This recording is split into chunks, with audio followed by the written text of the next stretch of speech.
Chelsea Football Club, like many other football clubs in 2023, are actively using a data analysis system to locate which players to sign in the future, mixed with scouting. We're going to explain to you what that actually means, because a lot of people are saying the analytics models is the way to go, and I'm going to explain to you how that's used, and more importantly, how, allegedly, Chelsea's system came out with Noni Madueke and Armando Broja being as elite level talent. Then, we're going to talk about Chelsea's selection and loan. We have had some horrible loans in recent history, and it looks like history has repeated itself. Santos is on his way back to Chelsea, and Moreira at Lyon, well, basically we need to pay 2.5 million, what we got from Lyon, to get him back. I'll explain why we need to brush up on that system and what's actually going on. And finally, it looks like Chelsea are just obsessed with spending money, because now we need another centre back, another one, and all of a sudden it's Mark Guehi's turn to be linked with Chelsea. It looks like Chelsea just want to bring the band back together. We'll break these stories down, we'll get into it, we'll be emotive, passionate and informed, and we're gonna have a nice conversation. Let's get into it. Welcome to the Kavkas View, bratuchi. If you made it this far, clearly you have enjoyed the intro and you like what we have on the itinerary. But before we get started, I need a massive favor. Look, when you lot hit the like button, this video goes out to more people, it supports me and it encourages me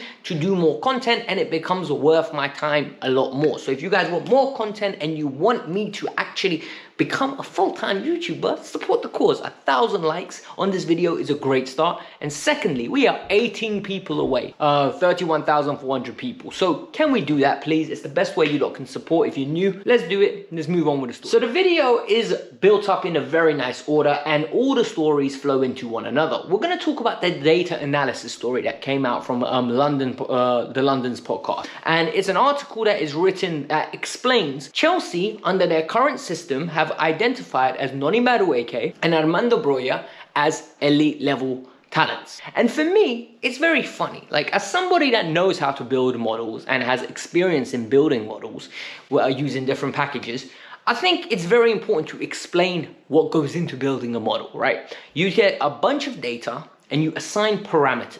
And the thing is, we don't know what parameters are used to identify that this player is going into this category or this player is going into that category.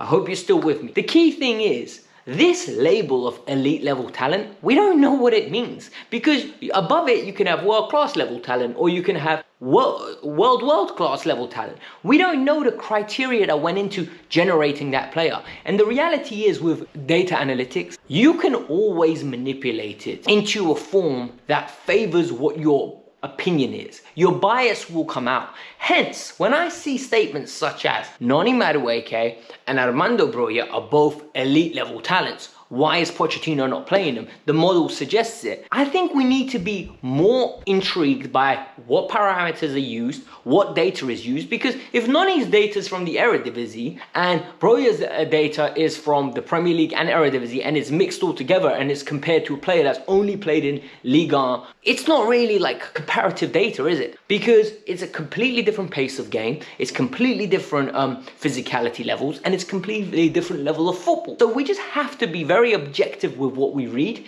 and sometimes not take words for face value. Not say, you know what, it means Noni's elite level, we have to give him an opportunity. Because at this moment in time, Broja and Noni haven't put trees up.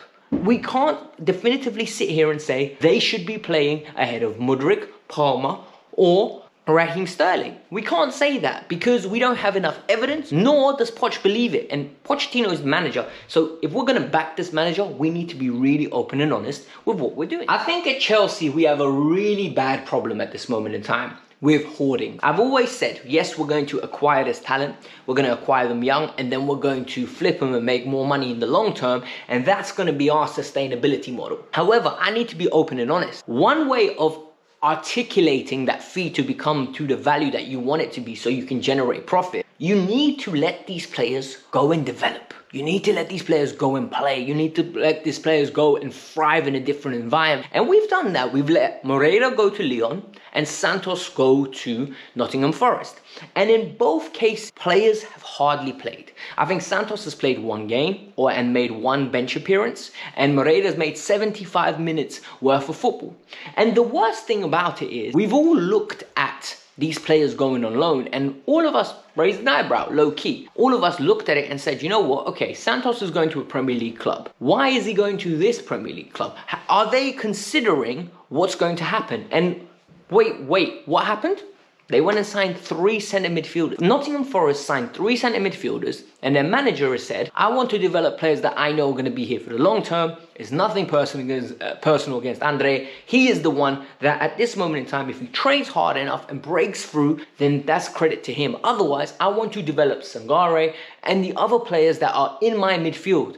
And for me, they're 100% right. This is Chelsea's fault for picking a wrong loan. For me, if you look at Caicedo at Leicester, he's getting a breadth of experience. He's playing on the bench, coming off the bench, he's starting games, he's in a competitive environment where he's winning on a weekly basis. Sometimes a level that you're too good for is better to be at rather than a level where you can't get a minute of playing time. He would have been better utilised at Chelsea Football Club, training with us rather than training with Nottingham Forest. It's a poor allocation of a loan. Moreira, you knew Leon was in trouble. You knew Leon had financial difficulties, unstable environment with their manager, players not wanting to be there. You send him there, and then you're shocked that this player is not performing nor playing. It is disgusting how they are playing with these people's futures. I understand you're paying them, but you have a responsibility to find the correct loan for these kids. You have a responsibility to make sure when they go on loan, they get opportunities. They don't just waste 6 months of their contract. You really, like for me, it's really annoyed me because now Andrea Santos is going to come back and apparently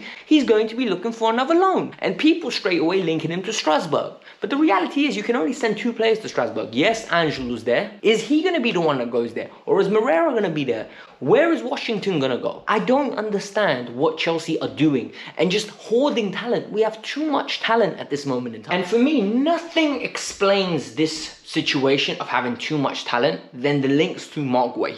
Because I look at the team and I try to talk about it in as concise manner as possible. I think Chelsea Football Club at this moment in time have too many players in certain positions.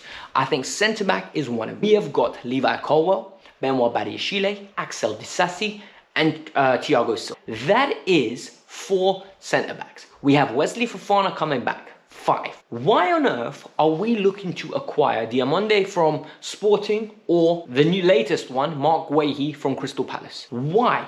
What about Mark Guehi? Because he's very talented. I think he's a very good player. I think he's composed on the ball. He's very imposing. He likes to read the game and cover his centre-back very well. Little bit weak areally due to his height, but he's got good leadership. He is a very good player.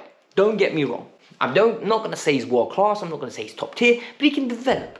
Gabriel came to Arsenal, everyone said, oh, a little bit rusty. Took him a year, became a very good player. This guy is already accustomed to the Premier League. He's already accustomed to Crystal Palace. He's got over 150 games under his belt. Top prospect. England international as well. So for me, it's what are we going to do if we secure him? Is Axel Disasi going to get sold a year after we bought him? What's happening with Wesley Fofana's future? What's happening with Thiago Silva's future? Colwill and Badiashile aren't for sale. Like, it's just more questions for Pochettino to deal with. For me, it's a very simple solution what Chelsea need to do. You need to, in my opinion, go with Levi Colwill, Benoit Badiashile as our main 2 centre-halves if Thiago Silva is getting rested. At the end of the summer, thank you for everything, Thiago. Join the coaching staff. If you don't want to, we need to move on, only because we kind of have to move on. Then, if Levi and Badiashile aren't ready, you acquire a new centre-half, you move Disasi on, because I don't think Disasi is of the quality or can develop to the quality that Chelsea used to be. Not are at the moment, used to be. Wesley Fofana, you can't count on him. I'm sorry. Wesley at this moment in time is a player that's had 3 major injuries in 2.5 years. You can't depend on him. If you depend on Wesley Fofana, you need to have backups on backups. You need to have a starting caliber centre-half as a backup. Because any moment he can break down. And it's really annoying and it's infuriating for me to say because he's my favourite centre-half at the club. But I'm realistic and I don't want us to be left light. That's my personal opinion. I want to hear yours. I just think Chelsea need to reevaluate and adjust on the fly to what we're doing at the moment. Because it's very shaky. But like I said, hit the like button, subscribe to the channel. Let me know your thoughts. It's the best way you lot can support me by subscribing and liking the video. Peace out. I'm out. Have a lovely day. Adios, amigos.